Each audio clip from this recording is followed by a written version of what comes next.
Mbote ya mingi na bandeko na ngai nyonso ya ana ne Congo na mokili mobima partout bozali. Bandeko, programme ya lelo ekoza na lingala. Ngai ya bino ndeko Toyo ne Congo oyo ayaka liboso na bino asolola na bino apesa bino ba information. Bandeko, mosala oyo ya YouTube kopesa bino ba information esengaka makambo ebele. Esengaka pe lere moko tozala na ba finance na maboko po esunga biso tozala na ba appareil po esungaka ba communication. Bandeko, pona kosunga ngai kosalisa ngai s'il vous plaît bomi komisa na canal na biso bokota na YouTube eza nango gratuit. Soko koti na YouTube obeti ANA space NE space Congo avec K Kongo Congo, qui veut dire omi komisi ana ne Congo na canal na biso. Na droite cloche da wana na droite o cliquer cloche wana o se enregistrer na yo za nango gratuit. Chaque fois toko la vidéo et koti na YouTube mbala moko eko yana mir na yo oza na possibilité ya kotanga kotala vidéo na biso ko commenter ko yekola soki makambo na lobi eza ya solo ko yekola soki makambo wana tango wana yo zalaki o participer na makambo wana ko sepela soki etali tata na biso mama na biso ko sepela parce que eko rappeler yo na nostalgie pona yo. Yamana ba ndeko toza kosenga bosi ya register na canal na biso. Kombo ya canal na biso ana ne Congo. Bandeko na ngai ndenge boyoki nzembo yo elobi matumpo banga matoko lupange pasi eza na Kikongo. Bandeko na ngai oyo na lobaka matompange pasi ko ati kanse mono makela kai bobanga malubuno ko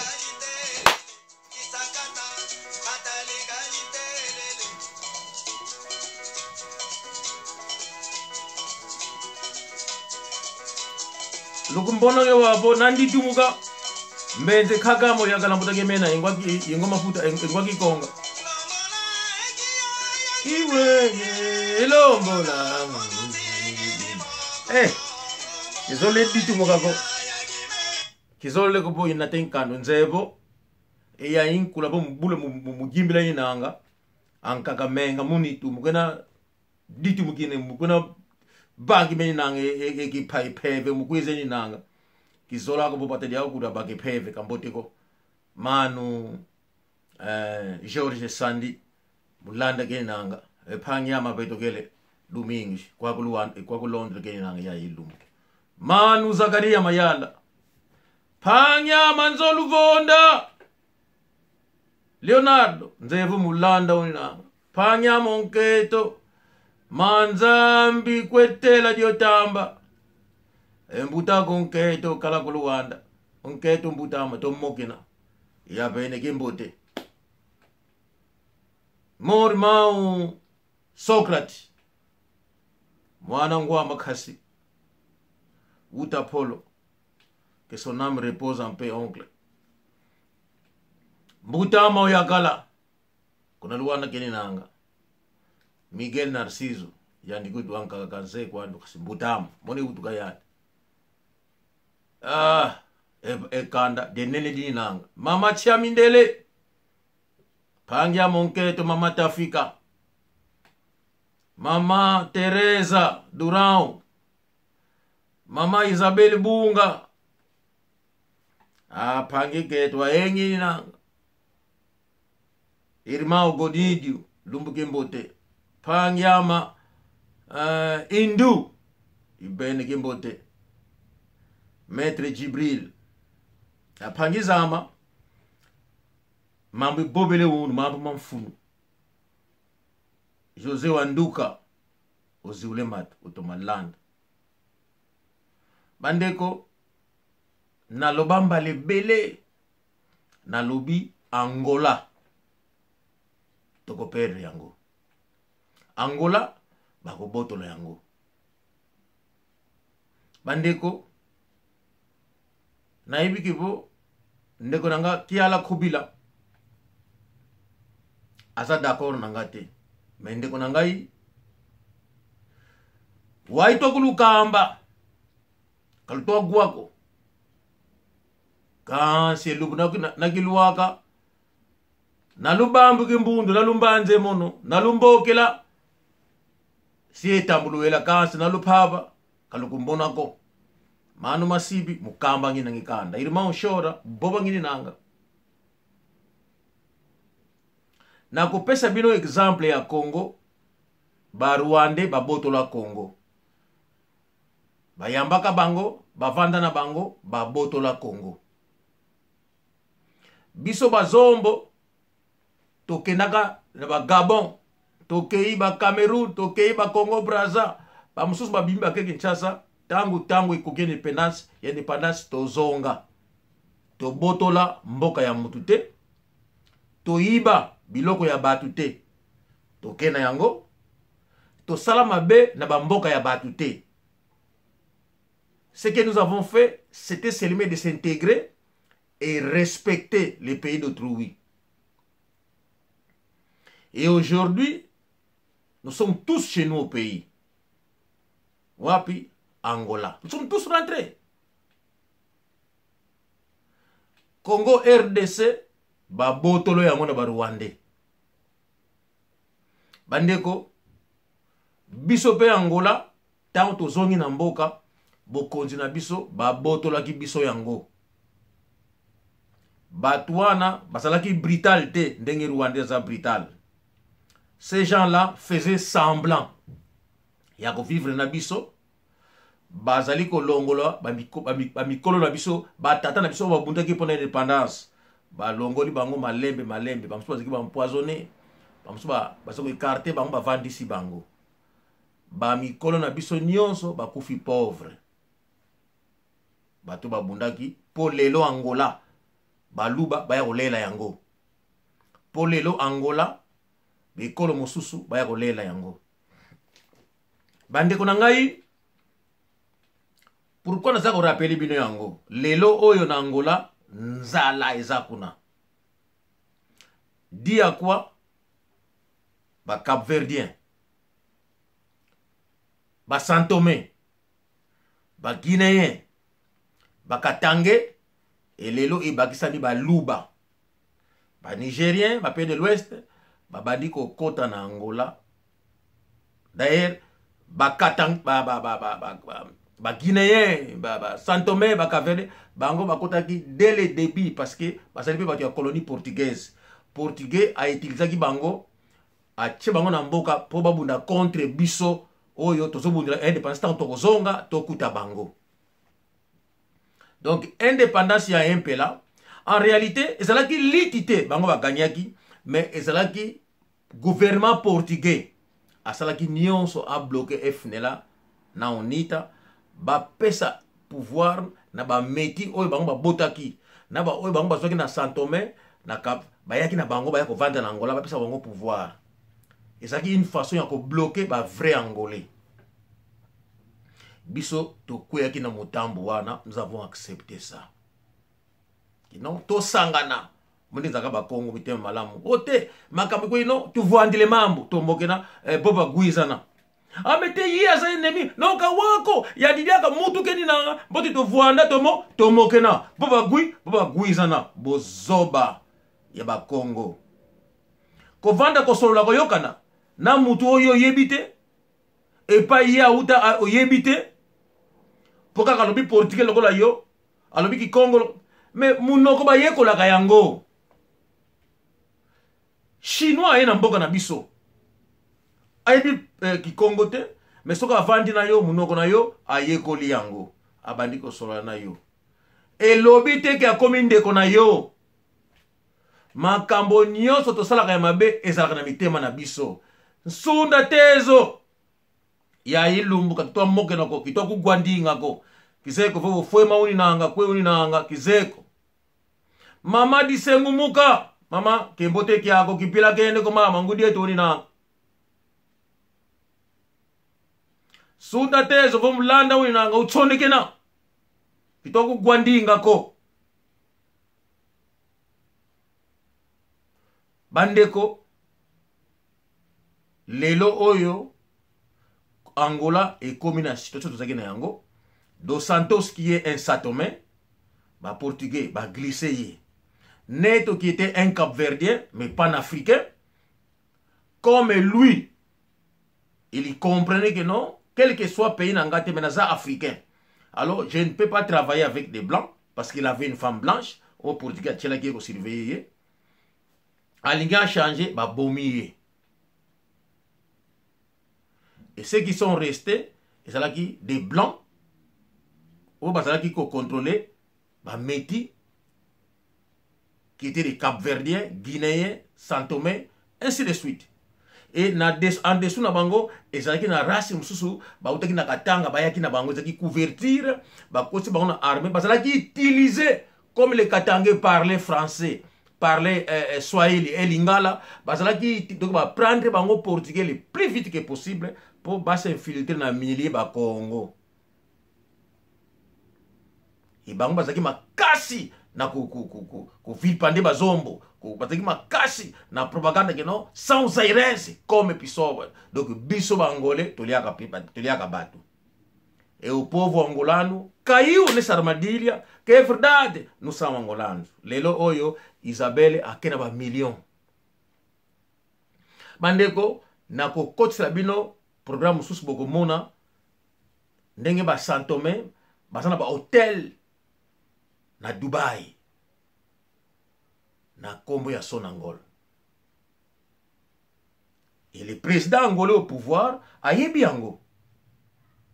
Azako protéger Batouana. Franchement, dans cette information, je sais que à Kolana Bié, soi-disant à Botamana Bengela, à Kolana Bié, à Kolape, Nandaku ya grand sœur à docteur Jonas Malier Savimbi, le président angolais Boibagite, et ça le président de Sabino, à Kolape, Nabana ya Savimbi, docteur Savimbi, pardon, à Kolape, Nalibota ya docteur Savimbi. Le président angolais au pouvoir. Et beaucoup disent que non, il est katangé, il n'est pas angolais. Nous sommes tous wana. Toyo kakayango. Mais ngai na pesibilo kaka information moko bilo yibagite que le président angolais au pouvoir a kolakipé na libota ya docteur Jonas Malier Savimbi. Azawana, azape koni na libota wana. Bien que azalaki moto yempela, mais il a grandi na bana wana. Oui, basa na onita. Et ça kaka information na pesibino. Un jour na fitil en cas que les choses changent. Bokanisanga. Na ona bino lelo. Mais azali la même personne oyo na Angola ya lelo. Ba crime ezali ko salema. Je me pose des questions. Na tango na biso na Angola. Fapla. Parce que les affaires. Armée, ça qui n'a nzela. Dans tous les coins, il y a quartier à Luanda, ou Angola, ou l'équipe à Bengio. Fachevor. Billet d'identité. Il faut aussi identifier. Bakangio, aucune armée. Bangolais ming, Congolais ming à cette époque. Bakangama, bakenda na armée et les lots sont restés là. Parce que baso sous nzela bimate et c'est là que les lots peut être Congolais msula ki nzela poto bakangaye atika na armée ti lelo. A ce peut poste. Basali. Tout ça ba oba ya basala ba falsifier mikanda. Basala lelo na ba compagnie pétrolière. Mboka za ko finga ngai abi yo zoba we muzombo oyo d'ailleurs na mboka na yo. Je travaille ici. Dans ce film bien collègue bino a komela ngai. Na yebite ce qui kombo ezaki lokuta mais na garda yango souhait nango ezali na ko répondre lelo souhait nango ezali Angola échanger te ba président ya Angola bazala toujours ba étranger mais ndeko na ngai ngana zali mwana kosi ba yebisaki ngai kosi yi kosi na ndeko wana komelaka nga za kofinga nga kosi yi kosi mwana kosi yi kosi ntekelo kosi yi kosi tumvulu kosi yi kosi emono itwa bobe uno ntekelo kosi ngini nanga omoni pa euti na kosi ekomi na mwana kosi lelo o azoloba na yo azo répondre yo mwana kosi ntekelo kosi musasu kwa geni nanga bana tumvulu kosi musasu kwa geni nanga asi abandi kolia bapuku abandi kolia bambwa akolia batu orepondaki ngai parce que toza komona na te mais réponse na ngai ezali mokolo angolais vrai angolais kozo bokonzi azala angolais ya suka mboka na kwandu kubangu azala angolais ya wila azala ya nord azala ya katikati ya wapi toko timo na libulu ya Angola nous allons découvrir qui est qui lokolo komelaki ngai na son Angola toko mona yo ndimelanga ata yo boti na angolaise mokolo wana tokozwa yo na yo na mwana wana angolaise botaki na ye na bana na bino okoyeba kosi ekosi keka dianga na lobina lika musute na yebitoka réponse wana l'Angola nous appartient biso tozali na batu oyo bapesa makila mpo na Angola babundele yango bino bozalaka te tango no yo sana kuma na monoko tango bozo nyoko na biso mais à cette époque nous avions des parents on va aller combattre pour l'indépendance Angola lelo oyo nous avons des pasteurs qui n'ont rien à voir avec l'Angola bakoko violer bana basali ndenge bango balingi bakanga bango jamais n'Angola parce que n'Angola ya lelo même les baluba parle n'Angola donc mtza muluba kinere donc osomona kino muluba azako finga yo angolais ndakata mboka na biso lelo katange ayebi kake bango pe bako boto Angola ndenge Rwanda asali na Congo bandeko na nzembore lobi mayibo banga makulu banga nge pasi maitwa boba nzebo kaluzolo moko mais un vrai révolutionnaire azali moto oyo awelaka intérêt ya mabele ya peuple na ya mboka na ye atalaka te donc mwana na yo oyo boti tango trahir yo okoko boma ye comme il a trahi ou il a trahi faut ko boma ye pour li bote comme na sécurité soki botiki ye trahison wana monguna asia ye ko la ke déjà soki monguna s'est déplacé et sili akei na secret oya bino na yebike e masemama mingi na Congo bazoki mbongo libala te na papa na ngai lelo frère sabino yango na sina lobele yango ba papa mingi na Congo à cette époque mwana na ye azwi zemi na bikolo wana okomona akangi bana ne surtout bazongi na Angola pour mwana na ye azwi zemi na Congo pour nani azwi zemi na muzombo te disons quand je dis muzombo azwi zemi na angolais te donc angolais wana il ne choisissait pas qu'il soit l'Angola du sud du nord ou quoi que ce soit mais azala kaka angolais abota na mwana na ye donc soko boyne mwana na ye pour na ye ça lui dérange pas mais kozala ekolo mususu te ce qu'on a tout ni bino pourquoi papa na biso bakobaki na niveau wana papa na biso tant baki na Congo ils avaient découvert quelque chose et loko wana et bongo la ki bango mitema ils avaient compris que quel que soit 10% ba yambi biso bango nde tokozongisa malamu mais majorité na bango bakela bango tomitema mabe ezalaki interdit obota na école mosusu. Ça c'est la vérité. Problème bazongaki bakufaki bato mosusu mwana ni batie ezemi to bayiko baile école mosusu alabi bozo kaka mwana nzimuzelongo luyeki kwandi bobota kaka bana bakola. Il faisait ça dans mauvais cœur. Parce que bazaki d'accord te mwana bango mais il faisait semblant. Parce que semblant ok bon les camboté mwana bali to sala ka feti yuma ilongo bobotika bobota nanu barba mukloko ambongo libala bongo yako tikela biso mbongo libala. Te bazalaki go refuser parce que bazaki d'accord te mwana bango akende libala mususu. Omona ba parents wana bakangi biloko na bango bazongi na Angola bazwi mwana wana batiki mwana wana na Congo. Et c'est là qu'il y a une façon de se manifester. Vérité yango wana nzevo kaluzolo moko. Aujourd'hui les gens disent que non, ah nous sommes du royaume Congo. Ah, oui, tout ça c'est le royaume Congo. Mais c'est seulement 10%. Papa Kasavubu, oui, les du royaume Congo. Tilelo, même bana na eto ko récupérer bango. Nangola bazala. Je dis bien, bana ya papa Kasavubu. Oui, le mandat Tsemi. Oui, le mandat Tsemi et du royaume Congo.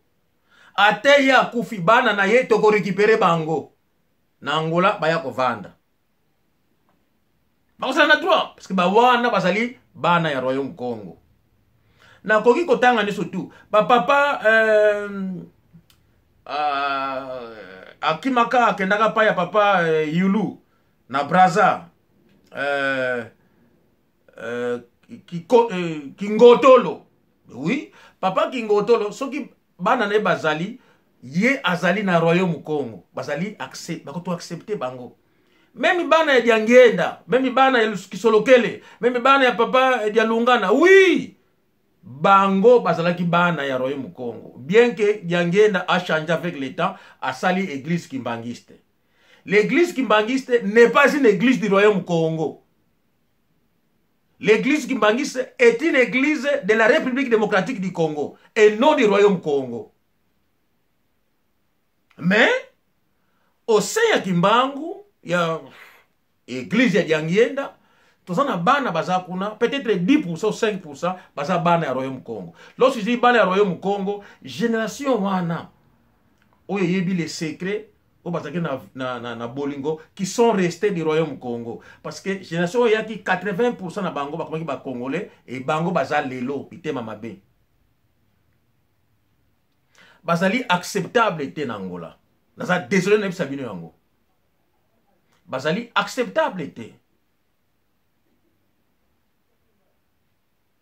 bande ko ngai lelo oyo na Angola bazo boma bangolais batu moko boye ba ya ekolo moko boye ya ekotaka basala ba crime ekotaka batu na ndako mais armé ko boma bino bazwi no ba pareil bazwi no ba téléphone bazwi no ba moto bazoki nango na RDC bazoki nango soki na mboka ni bazoki ndango na tuni bino est-ce que Angola oya biso na oya bino est-ce que makambo ezali ko salema gouvernement alobaka eloko te est-ce que biso bangolais na kati ya armée na kati ya sécurité tozali que toza na parole que non mais le président là on nous dit ezo salema te. Le message est simple. Je pense que le président angolais n'est pas angolais. Bande konangai Agostino Neto azalaki angolais te, autaki na Burkina Faso. Tata na mama autaki na Burkina Faso. Des pasteurs protestants bakei na Cap Verde. Azalaki mité kuna. Neto est né là-bas. Et on a Neto sur le français parce que chez eux à la maison il parlait français. Portugais que utilisé aye na ye. Jésus de los Santos, il est né à Saint-Thomé. Baye na eko ya Angola. Na ebisi bino histoire ya João Lourenço. Ah, botema na bengela wana ba histoire ya Sali a lobby. Mais est-ce qu'il est congolais? On ne sait pas. Mais, à Colombie, mais c'est normal. Libota moko boye, baye na mboka wana, akoli pena bana mana, babike no kabra na biso. Nzokande autene ekolo mususu. Et c'est normal. Parce que un vrai Angolais, un vrai tata, so babeti moi ne fa tuna. Nana beti yo. Nani wabana kawapi. Ya biso ya Angola beta kabana tata tuna kate. Le président a sala effort de sécurité mais na lingi ba bandio na ba kanga ba kufa. Et ça le maté. Donc le président angolais n'est pas angolais. Désolé, na komi na conclusion nanga. Aujourd'hui, le président angolais, so boke ko na sima, bo na bande ko na ye. Ali cha bande ko na ba poste clé na bana na ye. Bande ko Yango dos Santos a sala gitango na pouvoir a écarter qui ba vrai angolais. Ba bomi sécurité du stade. Ba longoli vieux qui s'asunda. Ba longoli papa capitaine Jean-Baptiste. Ba dismantelar sécurité du stade. Ba koti ba Cap Verde ba Santomé partout dans l'ambassade partout. Ba poste clé c'est ba mbonge bimaka. C'est ça qu'ils ont fait. Lorenzo a bandi ko sala même likambo. Azako kotsa bakatange ata omoni alobi portugais ya ndenge nini chez lui à la maison il parle swahili. Beaucoup parmi eux parlent français. La majorité parle lingala mais chez eux à la maison. Bon c'est trompé. Mandeko ndenge to vandi boy na minute yoyo bazali ko changer batu. Bazali ko écarter batu. Bazali ko longola batu na ba poste. Pona nini bakotsa bato ya bango ba Congo boko sila peuple angolais bola musa peuple angolais boyebisa bango ke peuple na biso to ko sila après Agostino Neto dos Santos lor resto bakatange pesa bako vandisa makambo na baluba bondi melanga c'est le moment to la peuple moko to la ini. Topé sa pouvoir na un vrai angolais, bongo to sa la chasse na bango. Il faut tobuka tanki oya mai esika ba crocodile bazali. L'Angola est ali tank ya mai, et a plein de crocodiles là dedans. Boye na munduki te bo bango boye na mai. Ba mususu ko na se ba ko kufate. Il faut un bouka tank ya mai qui s'appelle Angola. Et boukana. Maïe sopana. Chaque crocodile abima. Bakuta biso na nkele momoko. Tu dois finir na yango. Yango na solution. Même moi no bango botaki. Bakoko pardonner jamais. Il n'est pas de chez nous. Parce que c'est les crocodiles à mouké à kokola. À kolia musuni. Crocodile azaka na lolemu te. Crocodile azaka na lolemu te. Naka bake suni ka fetu kumina. Bako mela biso. Oyo Rwanda azo sala bako zongi sangwe pa na biso. Povo angolanu. Kwanu ukatande sentar ukatanges. Vamos nos engolir nós todos. Porque o jacaré não tem língua, ele engole. Vão nos engolir. Nache la bino vidéo moko ya ndeko moko zolela. S'il vous plaît. Bandeko, tola na vidéo oyo, hein, s'il vous plaît. Na cheka pona bino. Bola ndengo malamu. Pessoal, nós precisamos ter muita atenção. Nós andamos a brincar muito. Eu não diria perder tempo, porque as redes sociais têm sido uma linha, né? Uma grande fonte de transmissão de informação, mas eu penso que temos estado a brincar e não estamos a ver o que é que está a passar no país. Eu não sabia que... Esse aqui são rapazes angolanos que estão agora a entender a verdade de Angola. Para a educação. E vamos lá entender. Eu não sei Entende bem a opinião Eu do nunca rapaz? pensei que o presidente João Lourenço pudesse chegar até este ponto. Eu pergunto, um Gildo Matias, secretário para a Educação, secretário de Estado para a Educação, eu só pergunto, pessoas como o Dr. Paz, que é formado na área, que labuta, trabalha, estuda, queima cabelo, vive a sua vida fazendo isso. O senhor João Lourenço, o senhor presidente da República, João Lourenço, está a lançar uma mensagem aos angolanos que gostam de estudar, que estudam, que não precisa estudar neste país. Para ser professor em Angola, não precisas mais estudar. Segue lá bem. Para ser educador, ou seja, para ser responsável da educação, não precisa estudar. Basta pertencer ao partido. Nem que fores analfabeto, você pode ser professor neste país. Onde já viram isso? Um indivíduo... Quer dizer, eu não diria até... Não é um canalha. Gildo Matias nem canalha é. O Gildo Matias é o quê? O Gildo Matias é como um cão rafeiro que vê um Rottweiler, tá a perceber? E quando ele vê coisa cauda, nem homem é. O Gildo Matias nem homem é.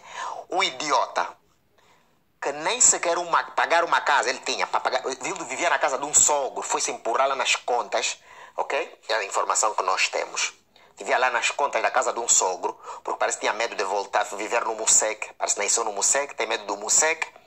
O Musec até, por sinal, forma bons quadros, ensina a lutar. E eu não sei, mas esse bunda mole, porque o termo correto é esse, bunda mole, não conseguiu sequer ter o tempo para arrendar uma casa. Quer ver? Por exemplo, vai viver no Quilamba, uma área urbana. Nem já para pagar a sua conta, uma casa no Quilamba tem. E quando você não tem capacidade de pagar a renda de uma casa, numa zona urbana, é porque não tens capacidade intelectual de como adquirir dinheiro, porque é falta de finanças. Uma pessoa que não consegue sequer resolver a sua questão financeira, vai resolver a questão educacional de um país.